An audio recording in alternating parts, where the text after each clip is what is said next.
Bismillahirrahmanirrahim.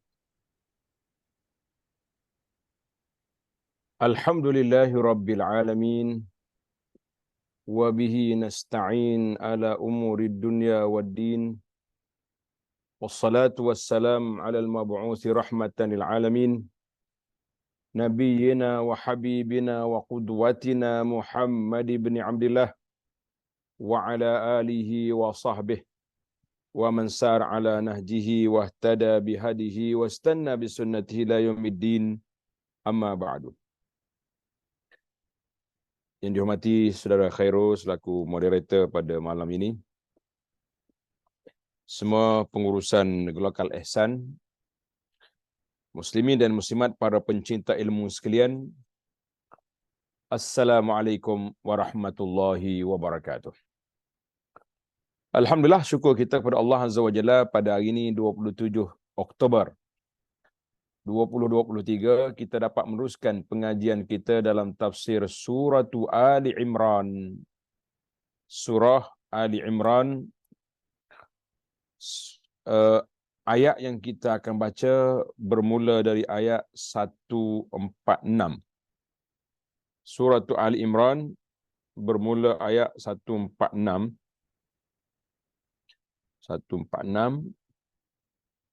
dan beberapa ayat selepas pada itulah insya-Allah yang kita rancang sampai 151.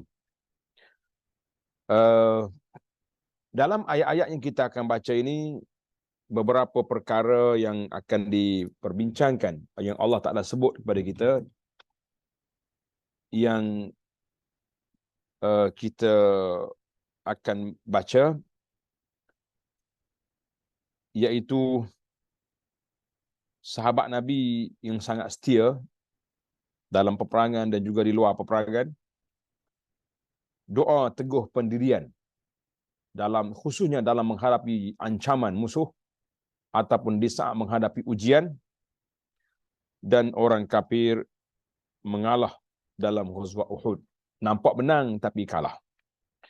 InsyaAllah inilah perbincangan yang kita akan bincangkan dalam siri ini. Mudah-mudahan Allah Ta'ala beri kepada kita taufik, hidayah, dapat memahami ayat-ayat Allah dengan yang baik, sebaik mungkin, dengan izin Allah Azza wa Jalla. Jadi para pencinta ilmu sekalian, siapa yang ada kitab ini, kitab Aisarut Tafasir, seperti yang saya pegang sekarang ni, yang warna biru ni, ataupun gambar di belakang kepala saya tu, muka surat 215 jilid yang kedua. 215 jilid yang kedua. Yang tak ada tafsir ni pun, buka je tafsir pimpinan yang kita baca pagi-pagi pun boleh. Al-Quran sama, cuma bahasa terjemahan yang mungkin berbeza dan huraian di nota kaki juga berbeza. Itu je. Tapi Quran sama. Mana ada Quran berbeza, kecuali sebahagian daripada Quran yang dipegang oleh sebahagian daripada ajaran sesat yang lain, yang kita panggil, ada orang kata Quran Syiah lah sebagainya, tapi dia tak mengaku. Baik, kita pun tak sedap tuduh dia lah kalau kita tak ada Quran yang dia pegang itu. Maka para jemaah sekalian, itulah yang kita nak belajar pada hari ini biiznillahi azza wa jalla, dengan izin Allah azza wa jalla.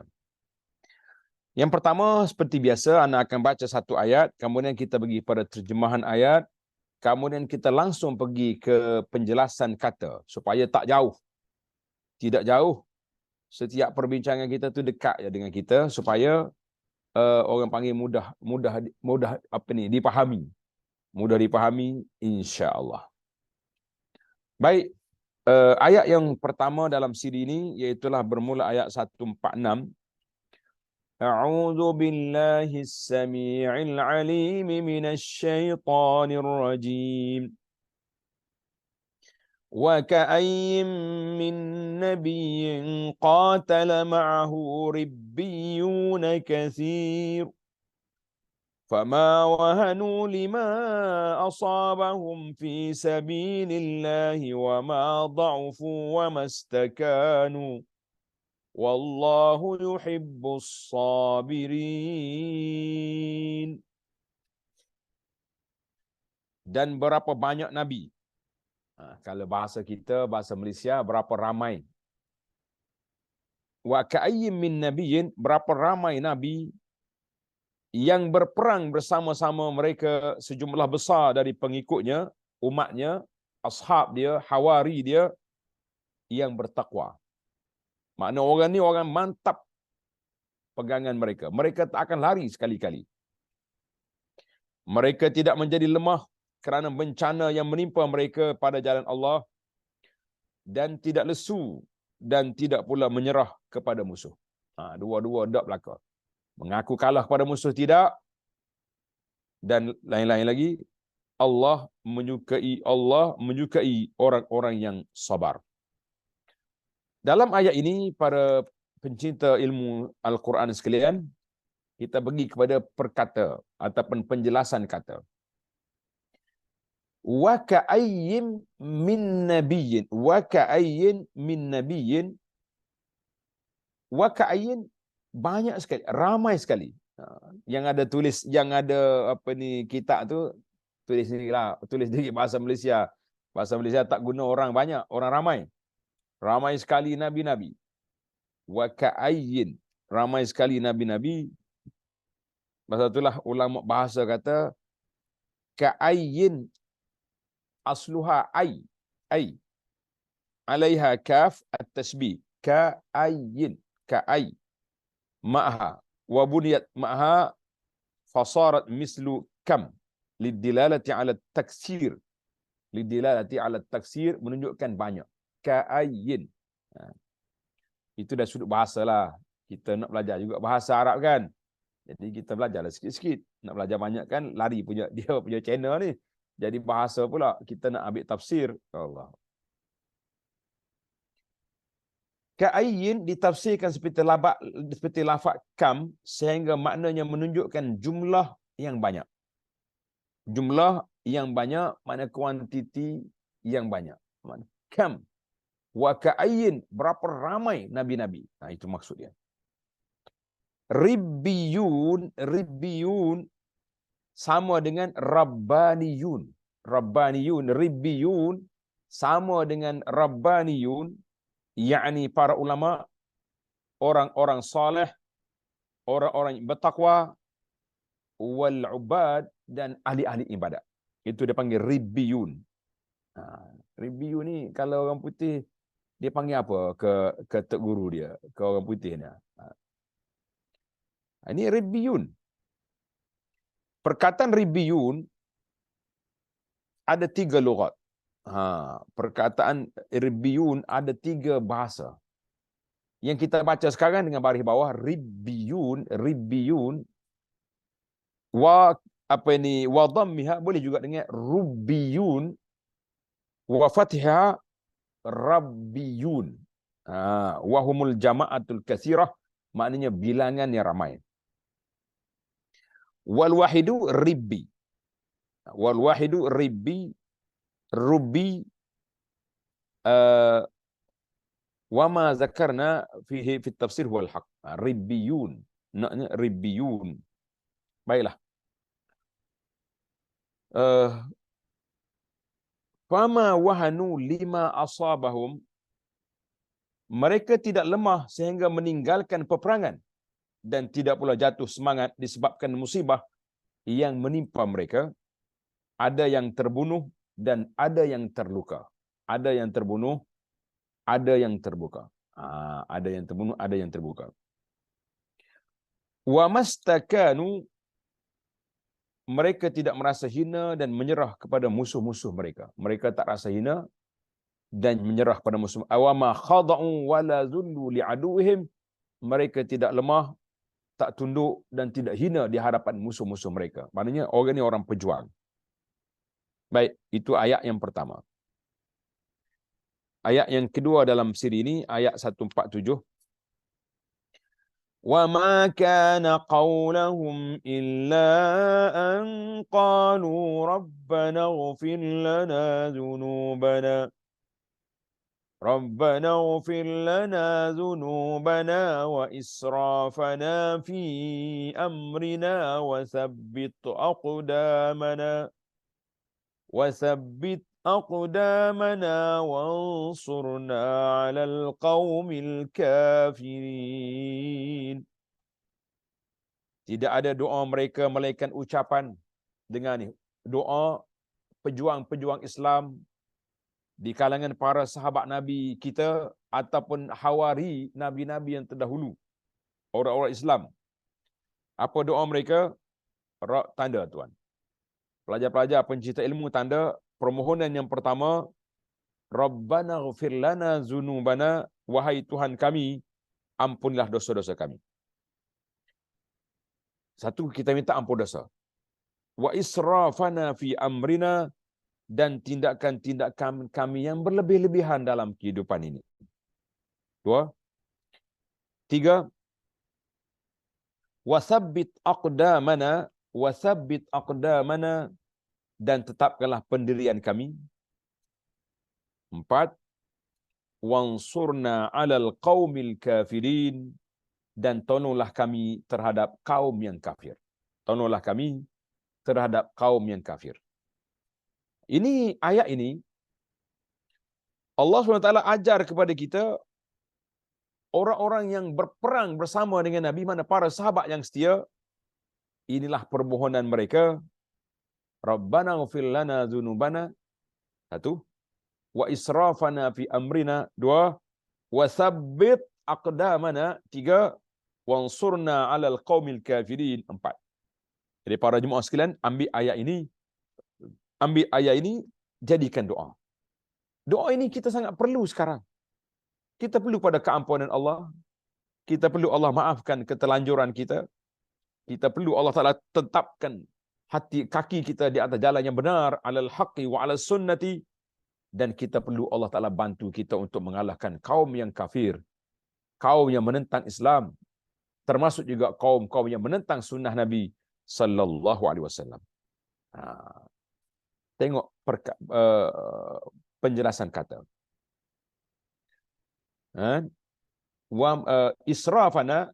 Israfana, apa makna israfana? Mereka tidak merasa hina, melampaui batas pada perkara yang memiliki batas-batas yang tidak boleh dilanggar. Dalam tuan-tuan dengar tak? Orang-orang politik duk bermain-main di sama-sama dia panggil hudud. Nak melaksanakan hudud. Hududullah dalam Al-Quran Allah Ta'ala sebut banyak kategori. Tilka hududullah fala taqrabuha. Satu. Demikian batasan yang Allah Ta'ala buat, mu jangan langgar. Jangan hampiri. Ada ayat tilka hududullah fala ta'taduha. Inilah batasan Allah Ta'ala, kamu jangan langgar. Dua, sekali Tuhan kata jangan hampir, satu lagi jangan langgar. Ulama tafsir, ulama tadabbur meneliti, kenapa dua arahan yang berbeza? Jangan hampir, jangan langgar. Biasanya yang jangan hampir itu benda-benda haram. Tilka hududullah fala taqrabu. Mu jangan pergi dekat. Apa lagi nak buat? Itu dia panggil batasan. Kalau yang halal, Allah kata tilka hudud fala ta'tadu. Mu boleh buat tapi jangan melampaui, jangan langkah kepada border yang aku sekat di sini. Allahu akbar. Ini ilmu tadabbur. Ilmu tadabbur ni para jemaah, ilmu yang mantap. Ilmu yang kita rasa sangat bahagia, sangat suka, sangat ceria kita kalau kita boleh mendalami, menggali dan menghayatinya. Allahumma ja'alna min ahlil Quran. Allahumma habib ilaina al-Quran was sunnah. Ya Allah, campak dalam hati kita ni cinta kepada Quran dan sunnah, dan jadikan kami semua ni ahlul Quran, orang yang mempelajari Quran, yang beramal dengan Quran. Amin ya rabbal alamin. Baik. Itu makna israf. Pahami doa ni baik-baik. Jadikan doa ni sebagai apa? Sebagai doa yang kita baca. Baik. Satu je perkataan. Kemudian kita berpindah kepada ayat yang ketiga. Fa'atahumullahu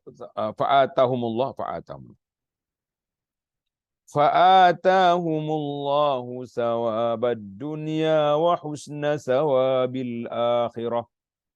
Wallahu yuhibbul muhsinin.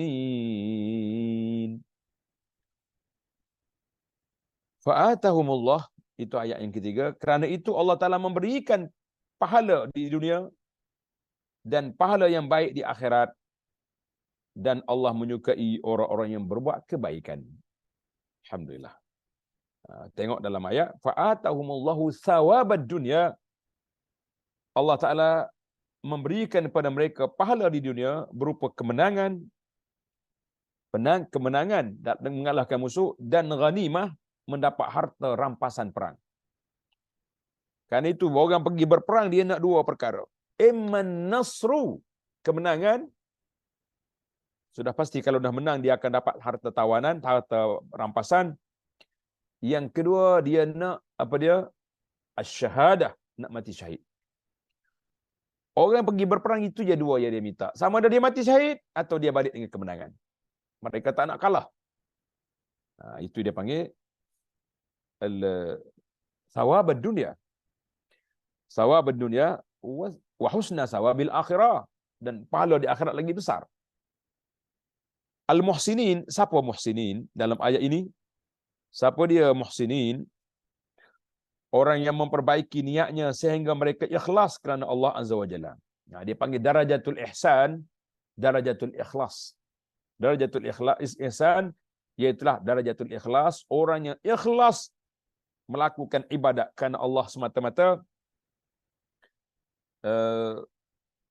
dan mereka memperbaiki amal-amalnya, maka mereka melakukannya sesuai dengan ajaran yang disyariatkan oleh agama, baik pada kata-kata, tata cara, jumlah ataupun waktu pelaksanaan.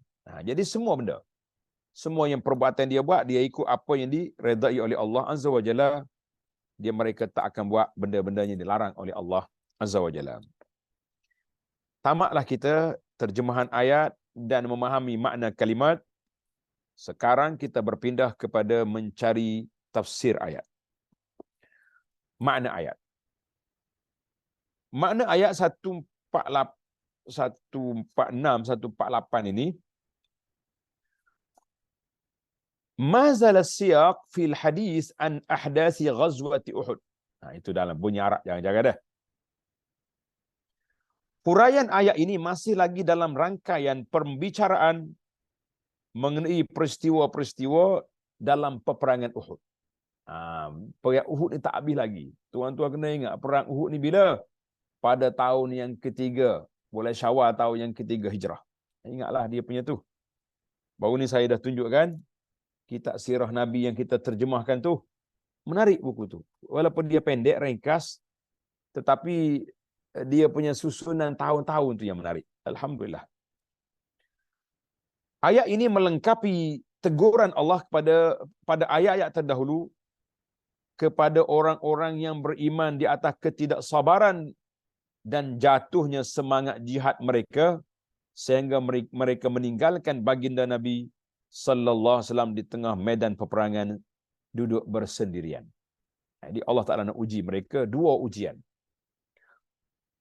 Mereka sampai Nabi panggil. Bila tentera Islam ni pecah? Dalam sini lepas kita dah dengar cerita kan, tapi nak dengar lagi. Sewaktu Nabi sampai di Uhud, Nabi dah letak 50 orang tentera pemanah, dia panggil Ar-Rumah, di atas bukit. Bukit tu nama dia Jabal Ainaini. Bukit dua mata. Nabi letak 50 orang atas bukit. Nabi kata, la tabrahu hadzal makan. Kamu jangan tinggal tempat ini walau apa yang terjadi. Allah Ta'ala uji mereka, godaan. Ada yang mula turun, ada yang tinggal. Maka ketika itulah berlakunya pecahnya tentera Islam. Beberapa orang sahabat terpisah daripada Nabi SAW. Bukan mereka niat nak tinggal. Mereka terpisah. Kerana dirempuh oleh musuh dengan serangan yang tidak disangka. Sebab kubu pertahanan kita di atas bukit rumah telah pecah. Allah musta'an. Maka Nabi SAW pada ketika itu memanggil para sahabat. Nabi kata, ilayya ibadallah, ilayya ibadallah. Nabi panggil. Mari sini, wahai hamba-hamba Allah. Mari dekat aku ni, wahai hamba-hamba Allah, mari sini. Jadi bila sahabat yang duk cari Nabi tadi dekat mana Rasulullah, dia dengar suara Nabi, fasaba ilaihi rijal. Sahabat-sahabat tadi terus menerkam ataupun lompat pergi dekat dengan Nabi sallallahu alaihi wasallam. Mereka bukan tinggal kerana tak nak tolong, tapi mereka terpisah. Geng-geng munafik, dia kata Nabi ditinggal oleh kawan lah, macam-macam. Kita kata la, bukan ditinggalkan, tapi mereka terpisah. Ghafarallahu lana walahum. Moga Allah Taala beri keampunan kepada sahabat-sahabat yang terpisah itu. Jadi faqala ta'ala mukhbiran bima yakunu, maka Allah Subhanahu wa taala berfirman dalam ayat yang kita baca ini terdapat ibrah, pengajaran dan pelajaran dan peringatan bagi orang-orang yang beriman. Orang yang beriman, wa ka'ayyin min nabiyyin, berapa ramai nabi-nabi. Orang dulu, berapa ramai nabi-nabi dulu. Maksudnya berapa ramai nabi-nabi terdahulu yang ikut berperang bersama mereka, para ulama ribbiyun, para ulama, orang-orang yang bertakwa, orang-orang yang soleh, disebut dengan ribbiyun. Maka mereka tidak merasa lemah dan hina, serta tidak menyerah pada musuh mereka. Mereka pun tidak tunduk pada musuh sebagaimana yang difikirkan oleh sebahagian orang dari kamu sekalian. Jadi kita mikir, sahabat-sahabat ni takut mati deh, tinggal baginda Nabi SAW keseorangan. Kita kata tidak. Wahai orang-orang yang beriman, mereka tetap bersabar di medan perang bersama dengan nabi-nabi mereka. Mereka tetap menunjukkan ketegaran, kekuatan, meski ramai dari mereka yang terbunuh dan terluka. Maka Allah SWT mencintai mereka atas perbuatan mereka, kerana Allah sangat cinta kepada orang-orang yang sabar. Ini adalah kandungan ayat 146 yang kita baca ini. Wa ka'ayyin min nabiyyin, wa ka'ayyin min nabiyyin qatala ma'ahu ribbiyuna katsir. Ribbiyuna katsir fama wahanu lima asabahum fi sabilillah wa ma dha'ufu wa mastakanu wallahu yuhibbus sabirin. Berapa ramai, berapa banyak, betul ni, berapa ramai lah, kita terjemah dengan bahasa kita lah kan. Barulah dia panggil jadi molek. Berapa ramai Nabi yang berperang bersama-sama mereka, sejumlah besar dari pengikutnya yang bertakwa.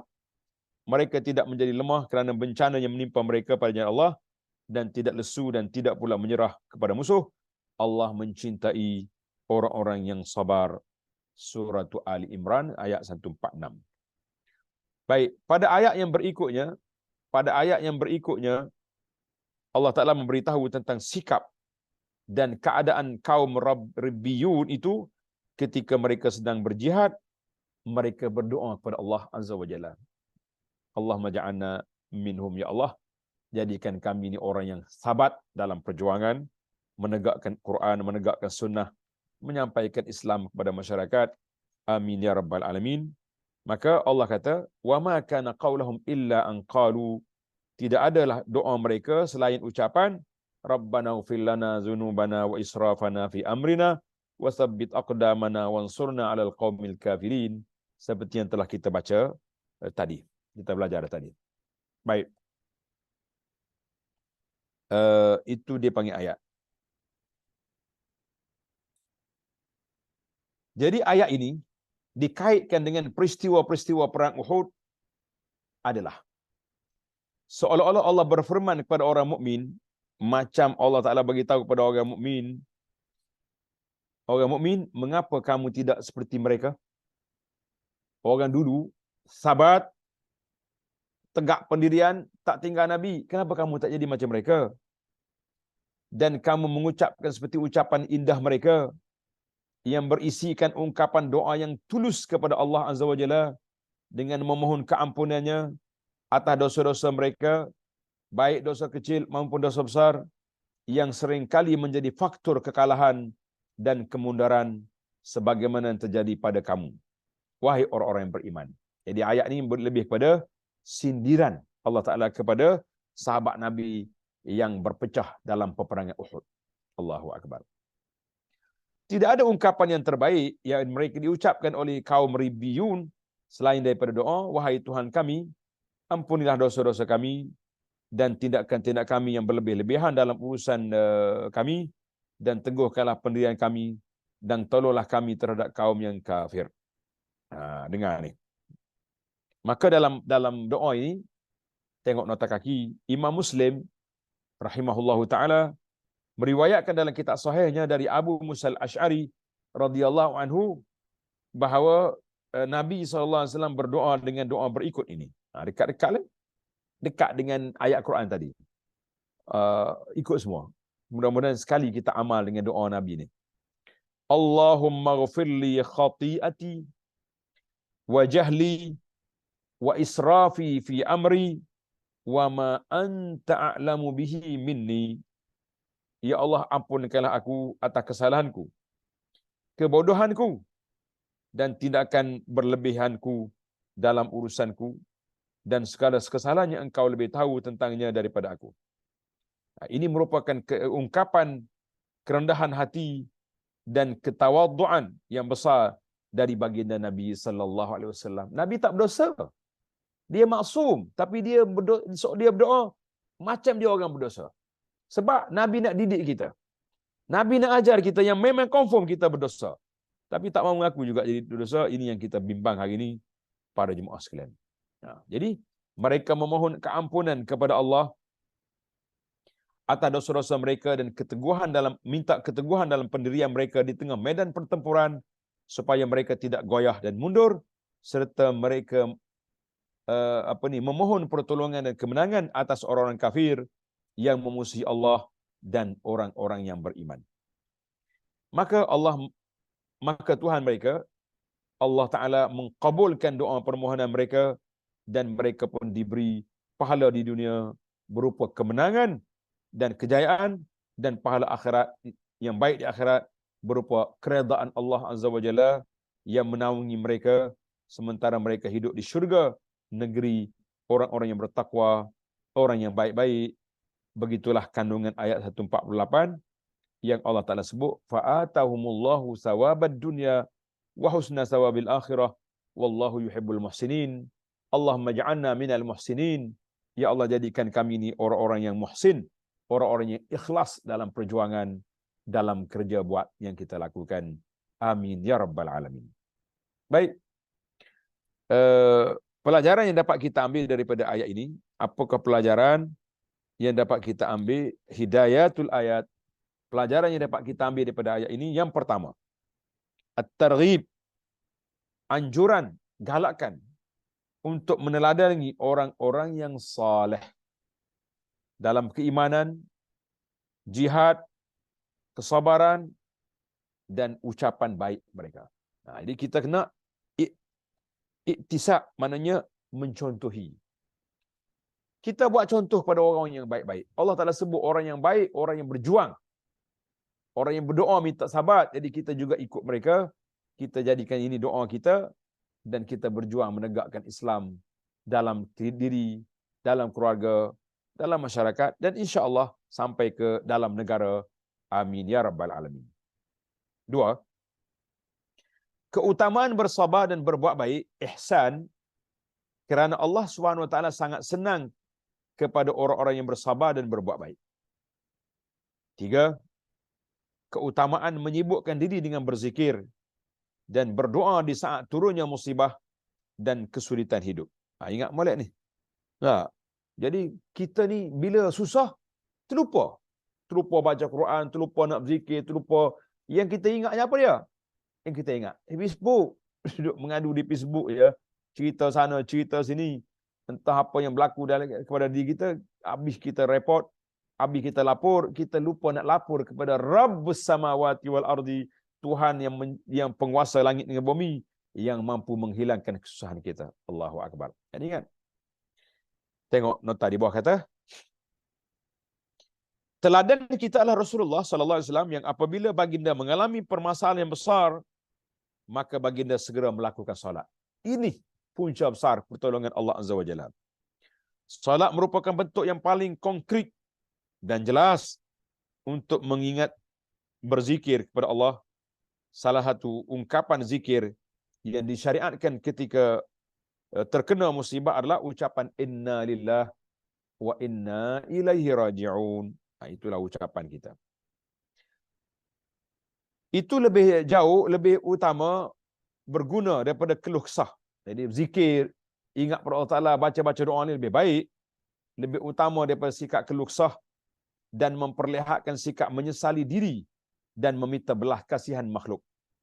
Lebih buruk lagi, dengan marah-marah, mengamuk, stres, menangis, menjerit-jerit, kemurungan, depression, dan macam-macam perangai lagi, lupa kita kepada qada dan qadar Allah Azza wa Jalla. Allahumma sabbitna alal haqi. Ya Allah, sabatkan kami di atas jalan yang benar. Amin. Ya Rabbal Alamin. Yang keempat, kemurahan Allah yang diwujudkannya dalam mengkabulkan doa hamba-hambanya yang mahu bersabar dan berbuat baik. Mana Allah Ta'ala sangat kasih sayang dia kepada hamba dia yang bersabar dan hambanya yang berbuat baik. Mudah-mudahan kita masih dapat tempias segala kebaikan, segala rahmat, segala kasih sayang yang Allah anugerahkan kepada kita ini. Amin ya Rabbal Alamin. Baiklah. Itu ayat tentang orang-orang yang baik, ribbiyun. Sekarang kita berpindah pula kepada arahan Allah Azza wa Jalla supaya jangan mudah koyak. Saya guna bahasa netizen. Jangan mudah koyak apabila orang kafir serang kita, kacau kita, ataupun menggugat kestabilan hidup kita. Semata-mata kita mempertahankan Allah Azza wa Jalla. Jangan lari, jangan takut, jangan mudah koyak, dan jangan apa-apa jelah. Baik, ayat 149. Ya ayyuhalladzina amanu in tuti'u alladzina kafaru yaruddukum ala aqabikum fatanqalibu khasirin. Wahai orang-orang yang beriman, jika kamu mentaati orang-orang yang kafir itu, nescaya mereka mengembalikan kamu ke belakang kepada kekafiran, lalu jadilah kamu orang-orang yang rugi. Apa dia maksud ayat ini? Kita tengok huraian kata, penjelasan kata. In tuti'ul ladzina kafaru. Jika kamu taat pada orang-orang kafir. Tengok nota 26. Nota 26 kata apa? In tuti'ul ladzina kafaru. Kata kafirin, kafir, perkataan kafir itu apa benda? Perkataan kafir. Kita ni kadang-kadang takut nak jadi nak jelaskan. Kafir kata kafir tak? Oh, takut. Lebih-lebih lagi sekarang ni jangan main orang duduk tular-tularkan tentang tak boleh kata orang kafir pula dah. Sudah. Jadi dia kata kafirin meliputi semua golongan kafir yang dijelaskan dalam ayat ini. Sama ada kafir sungguh, musyrik, sembah berhala terang-terangan, ataupun munafik yang bersembunyi di sebalik tabir, ataupun Yahudi yang mendakwa pengikut kitab. Semua itu kafir belaka. Inilah realitinya, bahawa mentaati orang-orang kafir tidak akan memberikan solusi bagi yang mengikutinya kecuali hanya penyelesaian dan kegagalan dunia dan gagal di akhirat. Allahu Akbar. Jadi baik, sekarang ni orang duk sibuk tentang boleh ke kita kata orang kafir kepada orang kafir. Memang kita kena kata orang kafir kepada orang kafir. Mana boleh tak kata kafir kepada orang kafir? Kalau tak kata tu, siapa dia tak kata kafir kepada kafir, bahaya. Dan kita nak kata orang apa itu? Cuma dari sudut khitab. Khitab ni maknanya berinteraksi berdepan. Orang tak kata, hey kafir. Tak kata gitu. Lama dah saya duduk bawa cerita ni. Kita kena guna bahasa sopan lah depan orang. Kita kata, contohnya dalam majlis ramai-ramai, ada Muslim, ada tidak Muslim. Assalamualaikum kepada saudara-saudara yang Muslim dan salam kepada saudara non-Muslim. Dan salam kepada saudara kafir. Apa cakap macam ni? Nah, orang tak kecek, orang kata orang tak kecek lah gitu. Itu orang tidak sopan dalam majlis. Tak kata. Tapi walau macam mana pun perkataan kafir kita kena kata. Sebab kafir itu jenis pegangan, jenis amalan. Mana-mana orang yang kufur pada Allah Taala nama dia kafir. Tapi nak panggil dia si kafir tak boleh lah. Kalau depan dia. Ini kita kena belajarlah. Ilmu al-khitab dia panggil, ilmu mukhatabah, ilmu percakapan. Tak ada isu apa sebenarnya. Isu yang dia orang tu ni sehari dua ni lah. Dia balas dalam parlimen. Ana waktu free tengok juga apa yang orang yang pentadbir negara ni nak bawa kita ke mana. Nah, rupa-rupanya waktu dia berkelahi dalam parlimen lebih kurang dekat zon negara ya. Sebahagian daripada perangai yang ada itu. Jadi bahasa-bahasa macam ni bagi mereka tak pelik lah kalau dalam apa ni dalam kawasan mereka itu. Tapi orang tak cakaplah sopan-sopan, ni bertompek, melau. Tak tahulah apa akhlak yang diguna pakai dalam parlimen Malaysia ni.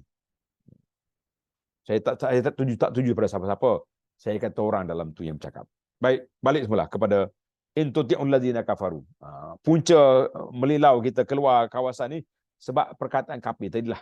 Tak sebutkan, orang kata Abu Anas lalu dah ayat ni senyap je, sibuklah tu. Jangan duk panggil orang kafir walaupun dia kafir sungguh. Apalagi sebahagian orang ni mengkafirkan orang. Ada ustaz ni suka mengkafirkan orang. Mana ada ustaz yang betul-betul perjuang sunnah mengkafirkan orang? Tidak ada. Yang adanya menjelaskan batas iman dengan kufur, itu kewajipan pendakwah. Menjelaskan batas iman dan kufur, itu penjelasan orang dakwah. Kalau tidak, mana orang tahu? Ini perbuatan ni salah, tak boleh buat ni. Boleh membawa pada syirik, boleh membawa pada kufur. Sekarang ni, bila kita tak larang, orang ingat pergi duduk gosok kubur, pergi duduk bergendang di kubur, pergi duduk haul di kubur ini, suatu ibadat, suatu syiar Islam. Apa sudah jadi? Dengan negara tercinta. Sebab ditegur, bila kita tegur kena pukul, kalau tak tegur, maka itulah yang terjadi. Allahul Musta'an. Baiklah. Tengok ayat. Yaruddukum, yang dimaksudkan, tengok ni. Semula. In tuti'ul ladzina kafaru, jika kamu taat pada orang kafir, yang dimaksudkan adalah menerima pendapat mereka dan mengambil arahan mereka. Jadi kita berkawan dengan kafir, hati-hatilah. Hati-hati. Jangan sampai mereka kita terikut mereka, kita jadi pak turut mereka. La, kita ada izzah, ada agama, ada Islam.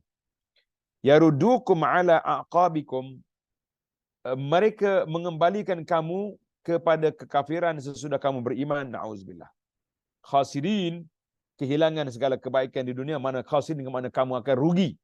Rugi dengan mana kehilangan segala kebaikan di dunia, bahkan kehilangan diri kamu dan keluarga kamu pada hari akhirat esok.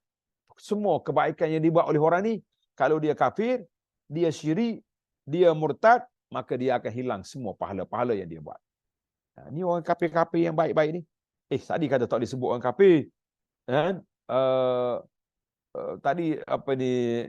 Tadi kata tak disebut kafir, ni sebut pula ni kenapa? Ya. Sebut jenis yang tak boleh dipanggil itu depan. Kena faham tajuk dia. Jadi mereka ni akan kembali kamu jadi kafir. Mana orang yang jadi kafir ni hilang segala pahala yang dia buat di akhirat. Orang kafir atas dunia ni, kalau dia buat benda baik, macam geng-geng charity ni, buat benda baik, pahala tu ada. Tapi Allah bayar selalu atas dunia. Karena itulah kita tengok mereka senang, mereka sihat, mereka happy, mereka healing, enjoy sana sini. Sebab inilah dunia dia. Inilah dunia dia. Balillahum, baik, kita sambung ayat yang kedua. Balillahu maulakum wa huwa khairun nasirin. Tetapi ikutilah Allah. Allah lah pelindungmu dan dialah sebaik-baik penolong. Apa maksud ayat ini? Balillahu maulakum, tetapi ta'alah kamu sekalian kepada Allah, Rabb dan pelindungmu serta kekasihmu. Kerana Allah adalah sebaik-baik zat yang ditaati, yang paling berhak untuk ditaati. Zat ditaati, paling berhak untuk ditaati. Dua-dua sekali. Baik. Kita sambung pada ayat seterusnya. Sanulqi fi qulubil ladzina kafarur ru'b. Sanulqi fi qulubil ladzina kafarur ru'b bima asyraku billahi ma lam yunazzil bihi sultana wa ma'wahumun nar wa bi'sa maswaz zalimin. 151, akan kami masukkan ke dalam hati orang-orang kafir rasa takut disebabkan mereka mempersekutukan Allah dengan sesuatu yang lain. Sesuatu yang Allah sendiri tidak menurunkan keterangan tentang itu. Tempat kembali mereka adalah neraka, dan itulah seburuk-buruk tempat tinggal orang-orang yang zalim. Tengok dia punya penjelasan kata ar-ru'bu, ketakutan yang sangat. Allah campur dalam hati kafir, dia tengok orang Islam dia takut. Jadi takut lalu. Jadi gerung. Itu. Disebabkan adanya maklumat tawaqqa. Indonesia kata apa ni? Dia kata prediksi. Arab kata tawaqqa. Adanya andaian mereka akan dapat kekalahan dan kesukaran. Jadi sudah kita takut. Jadi awal-awal lagi dia jadi gelabah kata orang, jadi takut. Allah campur dalam hati dia rasa takut. Dalam hadis Nabi sebut nusirtu birru' masirati syahrin. Allah bantu aku ni dengan perasaan, mencampurkan perasaan takut pada orang kafir.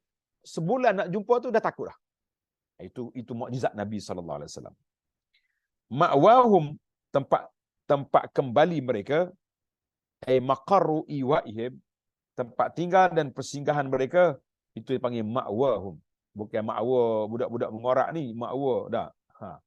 Allah. Anak sekali duduk dengan ahli motivasi. Dia kata dia motivasi ke budak-budak pelajar. Dia kata saudara-saudara pelajar semua ni jangan duk main makwa pakwa. Tumpukan pelajaran. Sebab apa? Sebab ada dalam Quran ma'wahumun nar. Makwa mereka tu neraka. Ya, kata ni main ayat Quran orang tak main lagi tu. Makwa di sini bukan makwa Melayu deh. Ini makwa Arab. Makwa dengan mana tempat tinggal mereka, maswa tempat tinggal dan meletak selama-lamanya.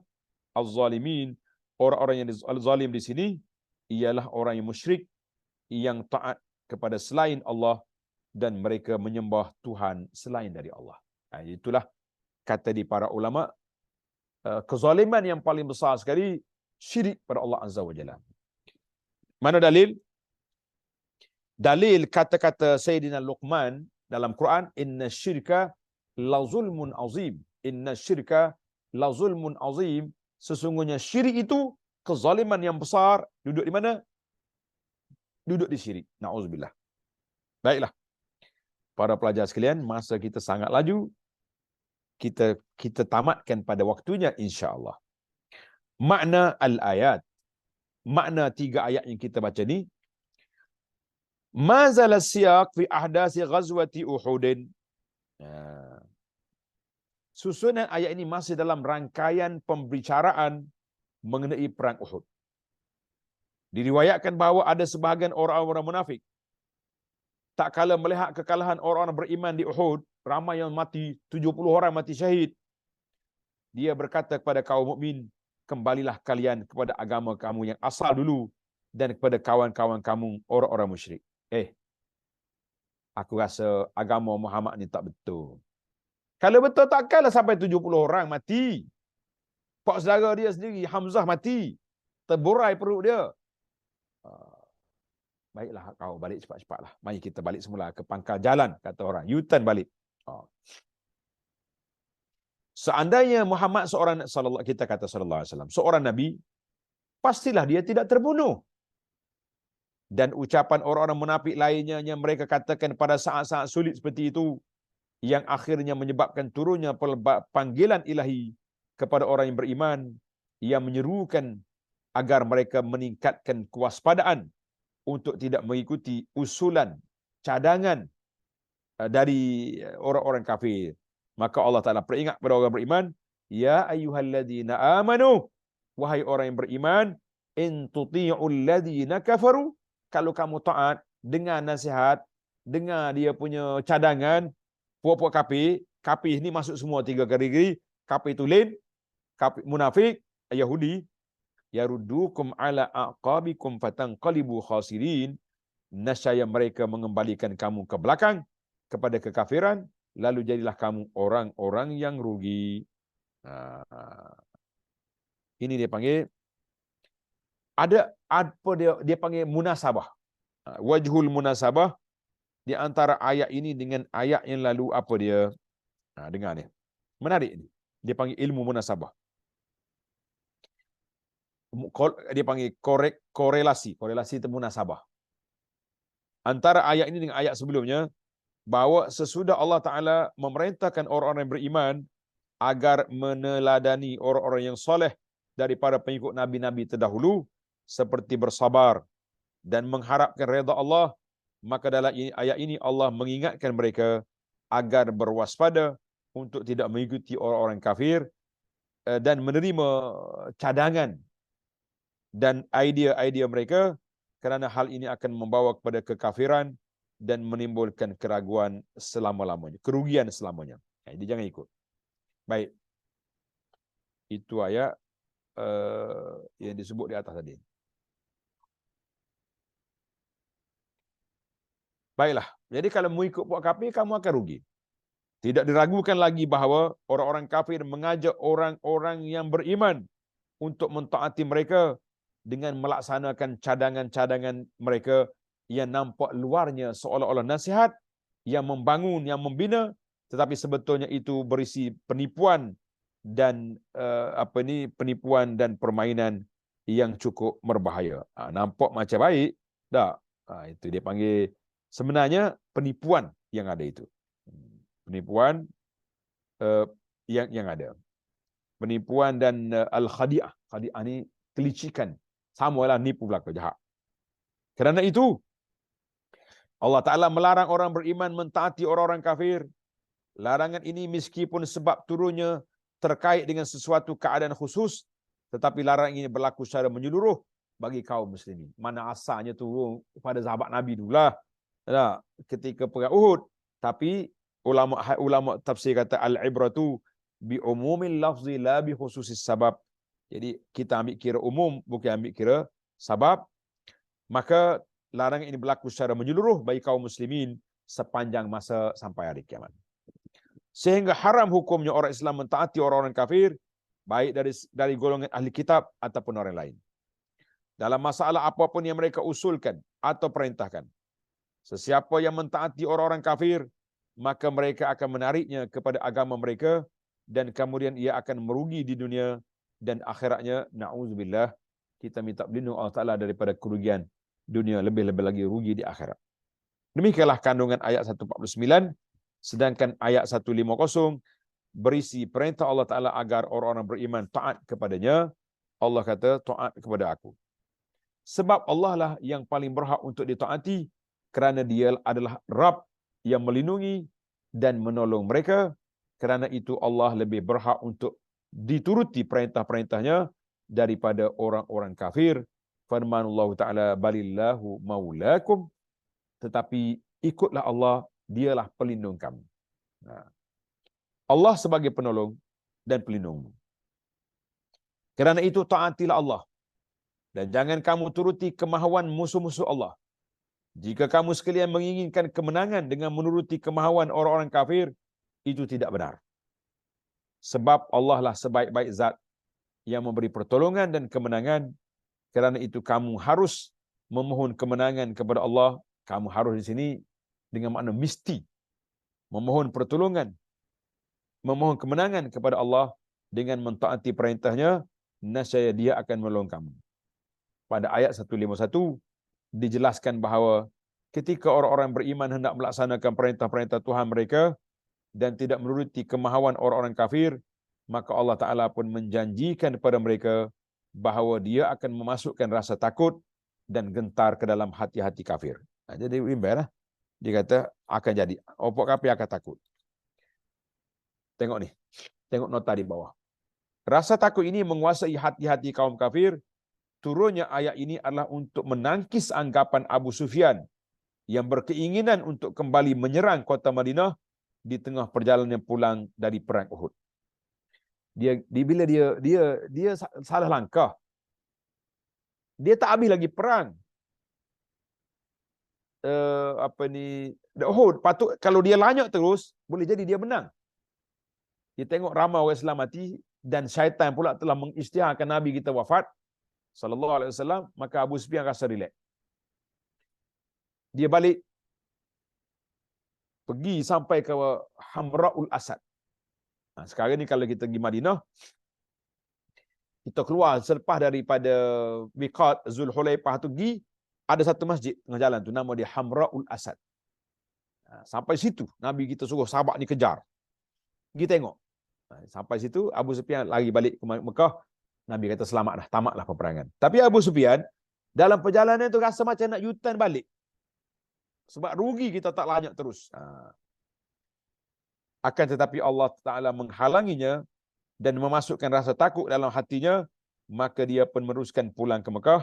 Selain itu, rasa takut yang diberikan kepada orang kafir itu pun memberi khabar gembira bagi orang mukmin yang taat kepada Allah, bahawa Allah akan memberikan kekuatan kepada mereka dan memasukkan perasaan takut dalam hati musuh-musuh mereka.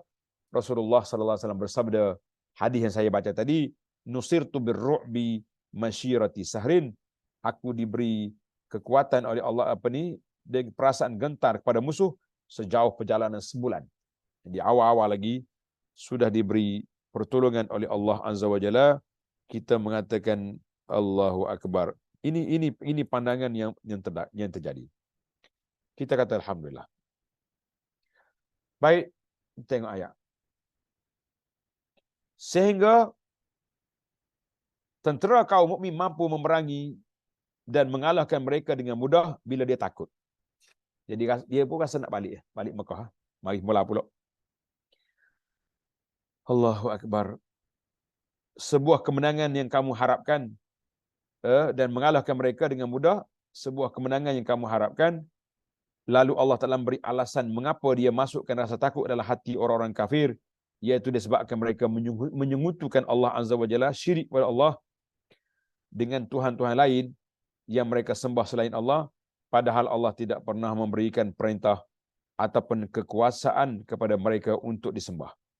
Akibat dari perbuatan mereka itu, mereka akan tinggal dalam neraka selama-lamanya. Lalu Allah SWT mencela tempat tinggal mereka tersebut, bahawa itu adalah terburuk-buruk tempat tinggal bagi orang-orang yang zalim. Mereka itulah orang-orang musyrik yang menyekutukan Allah Azza wa Jalla.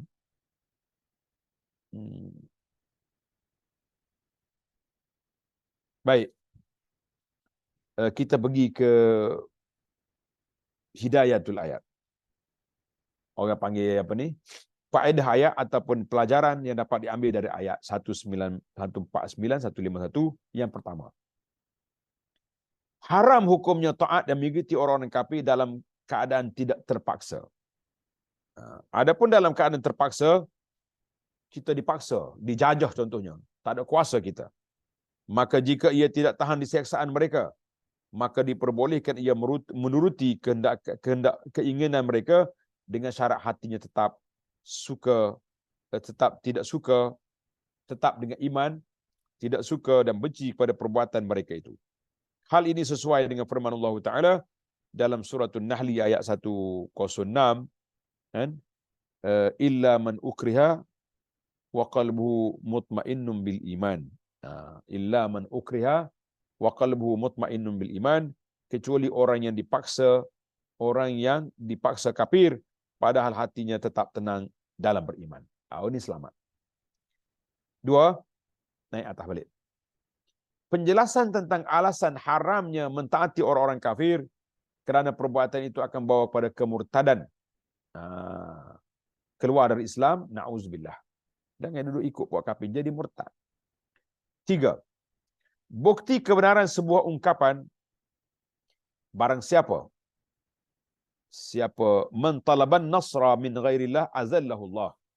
Siapa yang mencari kemenangan dan kemuliaan kepada selain Allah, maka Allah akan menghinakannya. Na'udzubillah.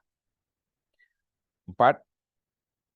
Janji Allah Ta'ala kepada orang-orang yang beriman untuk memenangkan mereka setelah dia masukkan perasaan takut dalam hati musuh-musuh mereka, iaitu ketika Abu Sufyan bermaksud kembali menyerang kota Madinah setelah selesai perang Uhud untuk menghabiskan saki-baki kaum muslimin di Madinah, tetapi kemudian Allah Ta'ala masukkan perasaan takut dalam hatinya, maka dia pun berubah pikiran atas kehendak Allah Ta'ala, terus balik ke Mekah.